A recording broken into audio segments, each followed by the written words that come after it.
సంక్షేమాన్ని సమర్థంగా అందించారు, అభివృద్ధిని గురించి కనీస అవగాహన కూడా లేదు. రేపు చంద్రబాబు అధికారంలోకి వస్తే గతంలో కానీ ఆయన 14-15 ఏళ్ల పాలనలో అభివృద్ధిని సంక్షేమాన్ని ఆయన సమానంగా చేశారంటారా? బ్యాలెన్స్ చేశారు. గతంలో ప్రయత్నం జరిగింది, ఇప్పుడు జరగాలని ఆశిద్దాం. వాళ్ళు మొదటి నుంచి జయప్రకాష్ నారాయణ గారని ఒక పరిపాలనా వికేంద్రీకరణ, అలాగే అభివృద్ధిలో వికేంద్రీకరణ జరగాలనేది, చట్టబద్ధ పాలన, ప్రజల వద్దకు పాలన, సామాన్యుడికి న్యాయం జరగాలి, ప్రజాస్వామ్యము, రాజ్యాంగము, మౌలిక హక్కులు కల్పన, ఇవన్నీ మీరు జనరల్గా మొదటి నుంచి చెప్తున్న మాటలు కదా.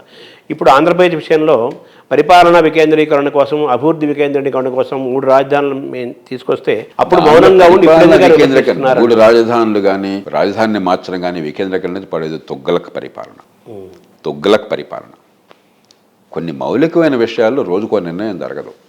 చట్టబద్ధంగా అధికారం ఉండొచ్చు, కానీ ప్రపంచంలో ఏ దేశంలోనూ రోజుకో రాజధాని పెట్టరు. తొగ్గులకు పరిపాలన ఇప్పుడు అదేమైనా చేశారా? ఏమీ చేయాల. కాబట్టి దీనిలో వికేంద్రీకరణ లేదు, దీనిలో రాజకీయ మాత్సర్యం ఉన్నది, ప్రజల మధ్య తంపులు తెచ్చే తత్వం ఉన్నది, తొగ్గులకు తీరు పరిపాలన ఉన్నది.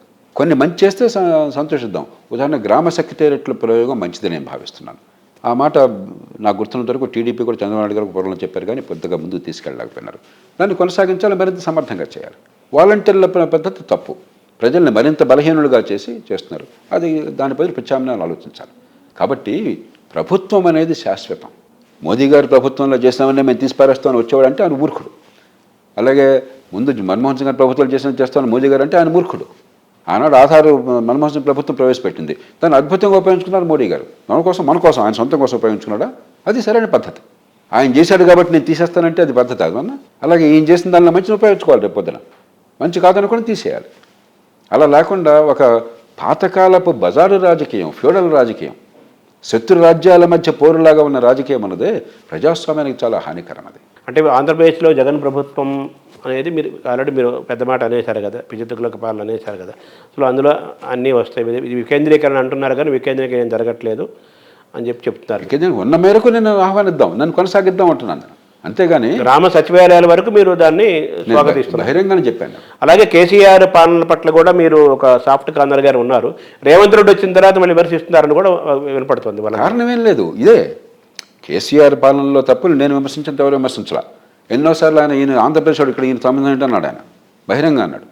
అదే సమయంలో మళ్ళీ ఆయనకు అనుకూలమైన మాట చెప్పినప్పుడు బ్రహ్మాండంగా చెప్పారు జేపీ గారు కూడా అన్నారు. ఎందుకంటే మనం విశ్వసనీయత ఉన్న వాళ్ళ మాటలను ఉపయోగించే ప్రయత్నం చేస్తారు. విమర్శించడానికి మనం అన్నమాట ఇష్టం లేకపోతే దానికి విమర్శగా తగలేదు. కాబట్టి వీడి ప్రాంతం వేరు, వీడి కులం వేరు, వీడి మతం వేరు అంటారు.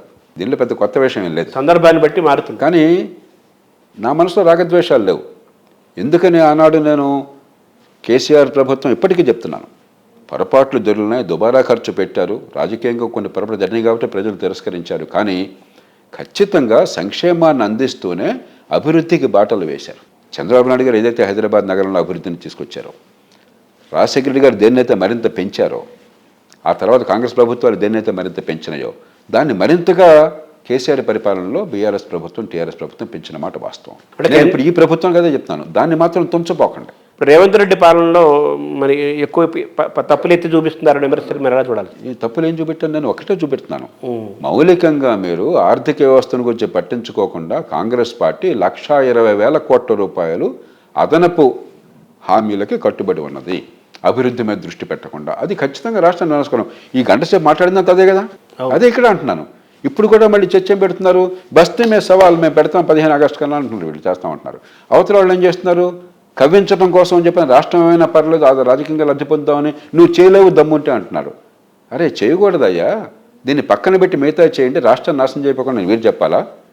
చేసినంత చేస్తామయ్యా, రాష్ట్ర భవిష్యత్తు నాశనం కాకుండా వాళ్ళు చెప్పాలా? రెండు లేవు. అంటే ఒక మీరు అభ్యంతరం లేకపోతే ఒక ప్రశ్న సార్, అదేంటంటే అంటే మీరు ఎప్పుడు ఏ ప్రశ్నని స్వాగతిస్తారా? సంస్కారం ఉంది మీకు. ఇప్పుడు కాంగ్రెస్ కేంద్రంలో అధికారంలో ఉన్నంతకాలము ఆయన సోనియా గాంధీకి, వాళ్ళందరికీ, కాంగ్రెస్ ప్రభుత్వానికి కూడా ఆయన దగ్గరగా ఉన్నారు, జయప్రకాష్. అలాగే నరేంద్ర మోదీ వచ్చిన తర్వాత వీళ్ళ దగ్గరగా ఉన్నారనేది మీ పైన ఒక సర్కిల్లో ఏర్పడే విమర్శ. అది ఎంతవరకు వాస్తవం? 2004లో కాంగ్రెస్ ప్రభుత్వం వచ్చింది, వారు కోరారు నన్ను జాతీయ సలహా మండలి ఉండమని. నేను తట్టపట్టాయని చెప్పుకున్నాను. ఇప్పటికీ చెప్పాను, చాలా గౌరవాన్ని ఇచ్చారు, నేను ఆ గౌరవాన్ని ఇచ్చాను. ఇప్పటివరకు నేను పొరపాటున పల్లెత్తు మాట అన్నాను చూడండి, ఇష్టం వచ్చినట్టు మాట్లాడాలి. అదే సమయంలో వాళ్ళు జనాకర్షణ తప్ప ఆర్థిక వ్యవస్థను ఇబ్బంది పెడుతున్నప్పుడు గట్టిగా నిలబడ్డవాడిని నేను ఒక్కడనే. పరిపాలన రంగంలో అనుభవం ఉన్నవాళ్ళు, లోతు తెలిసిన వాళ్ళందరికీ తెలుసు ఆ సంగతి ఏమిటో. ఏ విలువల కోసం నేను జాతీయ సలహా మండలిలో ప్రధానమంత్రి దగ్గర సోనియా గాంధీ దగ్గర నిలబడ్డాను నాకు అందరికీ తెలుసు. ఒక స్థాయి దాటుతోంది, ఇక వీళ్ళు మంచి పరిపాలన కోసం కావాల్సిన మౌలికమైన మార్పులకు సిద్ధంగా లేరు అనుకున్నప్పుడు బయటకు వచ్చాను. నేను 2006లో బయటకు వచ్చాను. 2006 రాజకీయ పార్టీ పెట్టాను. 2014 దాకా వాళ్ళు అధికారంలో ఉన్నారు. 8 ఏళ్ళు ఉన్నారు. ఏం మాట్లాడుతున్నారు వీళ్ళు? ఆ కారణంగా వాళ్ళు అధికారంలో ఉన్నా కూడా ఈ పార్టీ వల్ల లాభం అవినీతి పెరిగిపోయింది, ఆర్థిక వ్యవస్థ అస్తవ్యస్తం అయిపోయింది. కాబట్టి మోదీకి ఆనాడే మద్దతు ఇచ్చాను 2014లో. వారి నుంచి ఏమీ ఆశించాల. నేను నా తరపున పోటీ చేశాను, నాకు ప్రజలు మద్దతు ఇవ్వలేదు, తగిన మద్దతు ఇవ్వలేదు. నాకు మద్దతు ఇచ్చేలేదని అనవసరం. దేశ లక్ష్యాలు మౌలికమైనవి. మోదీ గారు పొరపాట్లు చేసినా విమర్శించాను. ఇవాళ ఉన్న ప్రత్యామ్నాయాల్లో ఏదైతే మార్గం కనిపిస్తుందో దాన్ని సమర్థిస్తారు. అంతకంటే మంచి మార్గం మీరు చూపెట్టండి. అంతేగాని ఇది కులాల పంచాయతీ కాదు, మతాల పంచాయతీ కాదు, పార్టీల పంచాయతీ కాదు, దేశ భవిష్యత్తును గుర్చిన చర్చేది. నేను ఏ స్టాండ్ తీసుకున్నా కూడా నిర్దిష్టంగా వాస్తవాలు, కారణాలు, హేతుబద్ధమైన వాదన మీకు వినిపిస్తున్నాను. ఆ వాదన ఇష్టం లేదు, ఆ సంపద సృష్టి వద్దు, దేశంలో సంపద వద్దు, అసలు మీ వాదన అంటే చెప్పండి, ప్రజలకు అప్పుడు తప్పలేదు. నేను నిర్ద్వందంగా నమ్ముతున్నాను, దేశంలో సంపద పెరగాలి, ఆదాయాలు పెరగాలి, ఉపాధి కల్పన జరగాలి, అప్పులు పెరగకూడదు, అప్పుల డబ్బు అభివృద్ధికే రావాలి, అప్పు చేసి పప్పు కూడా తినకూడదు, ఆర్థిక క్రమశిక్షణ కావాలి. దేనికి కట్టుబడినా నేను చాలా స్పష్టంగా అప్పుడు ఇప్పుడు ఎప్పుడు స్పష్టంగా చెప్తున్నాను.